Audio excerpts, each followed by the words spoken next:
பாருங்கள், அவன் இந்த மார்த்தாள் அவன் சொல்லுகிறதன்படி இந்த கல்லை அவன் புரட்டி போடாமல் அது அவன் நாட்டம் எடுக்காமல் இருப்பதற்காகத்தான் அவன் மார்த்தாள் கூறுகிறாள், இந்த கல்லை புரட்டி போட வேண்டாம் என்று சொல்லி. இயேசு அற்புதத்தை செய்யும்படியாக, அல்லது அவன் மரித்து போன லாசருவை உயிரோடு அவன் வெளியே கொண்டு வரும்படியாக தான் இயேசு சொல்லுகிறார், கல்லை புரட்டி போடுங்கள்.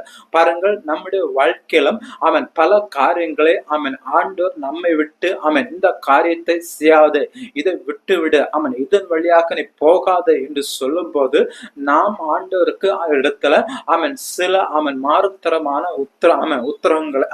உத்தரவுகளை கொடுக்கிறவர்களாய் காணப்படுகிறோம்.